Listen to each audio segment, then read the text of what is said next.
Crazy Rocket, now available on PMBet. Habari watu wangu kutoka PMTV2. Hapa pembeni yangu nimeweza kukutana na kaka yangu, mshikaji wangu Samuel Love kutoka TVE. Kwa bahati mbaya kama tunavyoweza kujua, wameweza kupotezewa, wameweza kupoteza mtu ambaye alikuwa ni kiongozi, alikuwa ni kaka, alikuwa mtu ambaye ni mlezi kwa vijana wengi, lakini mengi tutaweza kuyasikia siku ya leo hapa, maana tupo msibani kwa ajili ya kuweza kuuaga mwili wa marehemu. Habari yako? Safi, mambo vipi? Mambo poa. Pole kwa msiba. Asante, tushapoa, pole sote. Binafsi mimi naweza nikasema namfahamu kidogo, lakini pengine labda ndugu watazamaji ambao wanaotazama pengine hawamfahamu. Hivi Sebo ni nani kutoka TVE? Maana tunaona picha nyingi kwa Majizo na baadhi ya wasanii, baadhi ya viongozi. Kwa somfahamu Sebo ni nani? Sebo kwanza ni mwana tasnia kwa sababu ameshakuwa mtangazaji kwenye vituo mbalimbali vya redio ikiwemo East Africa, ikiwepo pia Magic FM.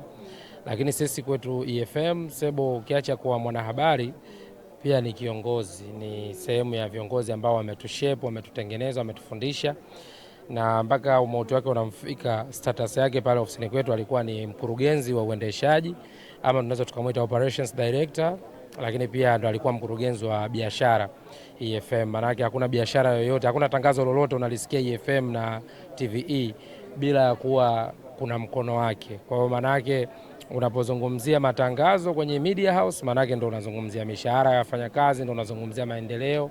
Kwa hiyo kwa binafsi yangu mimi naweza nikasema ukimzungumzia Sebo maana yake ni kama umezungumzia mafanikio ya EFM pia kwa asilimia kubwa, kwa sababu yeye ndo mtu ambaye alikuwa anatuletea biashara, yeye ndo mtu ambaye alikuwa anafanya kila kitu. Na hata umauti ulivyomfika ile siku ya Jumanne usiku, Jumanne ile mchana tulikuwa na kikao cha wafanyakazi na yeye ndo alikuwa anaongoza hicho kikao. Kwa hiyo unaweza ukapata picha sisi kama EFM tutakuwa tumepoteza mtu muhimu katika level gani. Yani kiukweli ndio maana unaona hata kwenye msiba yani hatuko kawaida yani binafsi mimi sipo sawa. Tokea nilipopata hizo taarifa tokea siku ile hata usingizi wangu sijaupata vizuri kiukweli. Kiukweli tunaweza kusema kwamba wafanyakazi kutoka TVE pengo lake litaonekana wa nafasi yake, si ndio? Kwa kiasi kikubwa sana. Nafasi yake ilikuwa ni kubwa sana kwa sababu kwanza alikuwa ni mwalimu, alikuwa ni mtu ambaye anatufundisha, yani hawezi kukubali ukosea akakunyamazia au akakwambia hii nzuri afu mbaya. Yani nzuri atakwambia nzuri, mbaya atakwambia mbaya. Kwa hiyo ule ukweli wake kwetu sisi imefanya tumekuwa tuko salama. Yani unajua ukimpata mtu ambaye anakuwa mkali ukikosea, maana yake utakuwa utaki kukosea ili asikukarikie. Mfano mimi sipendi kukarikiwa, kwa hiyo yeye alikuwa mkali kidogo. Kwa hiyo ikitokea umefanya kosa ni mtu ambaye atakwambia hapo hapo, na ukipatia pia anakwambia hapo hapo, na sio peke yako, anakwambia mbele za watu. Hata hapa anaweza kukwambia umefanya jambo la ovyo, na akija kama umefanya vizuri hata hapa jamaa mmeona huyu jamaa amefanya jambo zuri. Kwa hiyo alikuwa ni mtu wa namna hiyo. Kwa hiyo sio rahisi kumpata mtu wa hivyo. Pia binadamu wengi kama unavyojua, kuna mtu anaweza kukwambia umependeza kumbe hujapendeza, lakini kwa sababu ilikuwa kwa hivyo. Kwa hiyo mimi binafsi yani ukiacha taasisi, mimi binafsi ameniachia majonzi makubwa sana. Nitamkumbuka kwenye mambo mengi sana, na haswa vitu ambavyo tulikuwa tunavizungumza kwenye vikao. Yani hauwezi ukaingia kwenye kikao cha Sebo ukaondoka mweupe, lazima utaondoka na kitu. Hapo kama tunavyoona kupitia mitandao ya kijamii, mimi ningependa kuweza kujua, Majizo ni mkurugenzi wa TVE kama tunavyofahamu, na imeonekana alikuwa ni mtu pekee wake wa karibu sana kwenye harakati nyingi.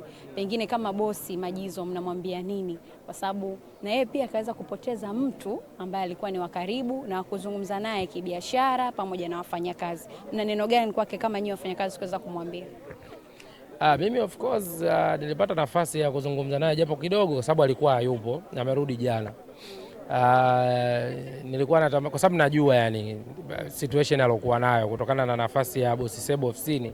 Yeye kama mkurugenzi kwa vyovyote vile lazima atakuwa ni mtu ambaye hayuko sawa kabisa. Kwa hiyo nilivyokutana naye jana, jambo la kwanza nikaenda nikampa pole, lakini cha ajabu nilipofika kumpa pole yeye ndo akawa ananipa pole mimi, kwa sababu anajua kitu ambacho kimetokea wiki mbili zilizopita. Yani bosi Sebo tumetoka kusaini contract ya mimi kuwa influencer wa product fulani sehemu, na yeye ndo alikuwa ameisimamia na ameingiza hiyo hela, unaelewa vizuri, wiki iliyopita ile. Alafu Jumatatu ndo tunaelekea kwenye wiki ambapo Boss Sebo anafariki. Kwa hiyo yeye kama kiongozi, sababu nilimshirikisha na anafahamu hiyo kitu, alijua kabisa situation ambayo anapitia huyo dogo ni ngumu kiasi gani. Ndio maana tulivyoonana nikamwambia bwana boss, pole kwa changamoto. Akanambia pole na wewe, na akanambia nahitaji uwe strong tumpumzishe mzee. Yani najua maumivu yapo, lakini wewe ni mtoto wa kiume na nyinyi wote ni wafanyakazi wangu, naomba tujikaze tumzike kwanza mzee, mambo mengine yote tutayaongea. Kwa hiyo unaweza uka imagine boss ni yuko strong kiasi gani, lakini sisi wafanyakazi wake tunalia naye, yani maumivu ambayo atakayoyapata Majizo ndio maumivu ambayo nitayapata mimi na watu wengine wote, sababu mwisho wa siku yeye ndo kama rais wetu, ndo mtu ambaye anatuongoza. Kwa hiyo maumivu yake ni maumivu yetu, furaha yake ni furaha yetu. Samia Love, binafsi mimi mwenyewe pia nimeingiwa na huzuni na nimeweza kukubaliana na kila ulichokiongea. Turudi sasa kwenye jamii. Kiukweli katika jamii tumemiss kuona zile festival ambazo zilikuwa zinafanyika mwanzoni, harakati kuweza kuongezeka zaidi, na yeye inasemekana kwamba Sebo alikuwa ni miongoni mwa watayarishaji au naweza kusema katika baadhi ya mawazo au pengine msimamizi wa nyuma ambao sisi behind the scene hatuwezi kuona, lakini yeye pia ana mchango wake. Kwa hiyo hilo unalizungumziaje kwa nyinyi ambaye pengine mnajiandaa, maana ushasema hapo kazi inabidi ziendelee, hiyo hapo inakuwaje hapo katikati?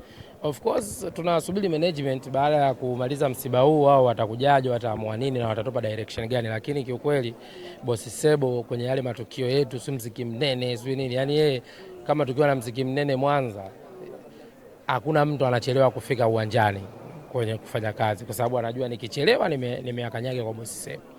Kwa hiyo ni kiongozi fulani ambaye kiukweli alikuwa nyuma ya mambo mengi sana ambayo watu walikuwa wakiyaona. Yaani ubora wa watangazaji, ubora wa matukio yetu kwa asilimia kubwa kuna nafasi ya Sebo ilikuwa pale. Kwa hiyo sijajua nafasi yake nani anaweza akaziba hilo pengo, lakini naamini Majay ni profesa. Yaani ni mtu ambaye anawaza sana. Kuna wakati anaweza akakupa wewe jukumu, wewe mwenyewe ukamwambia boss hili siwezi kulifanya, afa anakuambia hili unafanya na unatoboa. Na ni kweli ukifanya unatoboa. Kwa hiyo mimi naamini bado nguzo moja imeondoka, lakini bado tuna nguzo ambayo ndio imeshape, kwa sababu hata Sebo mwenyewe kuingia kwenye management ilikuwa ni chaguo la Majay. Ameona naweza nikawa na Sebo, nikamweka kwenye position fulani, tukafanya vitu vikaenda. Kwa hiyo naamini pia kupitia Majay huyo ana uwezo kututengenezea pia viongozi wengine ambao wakatusimamia vizuri na maisha yakaendelea, na naamini hizi show mziki mnene, suma tukio gani anaweza akarudi pia kwa ukubwa.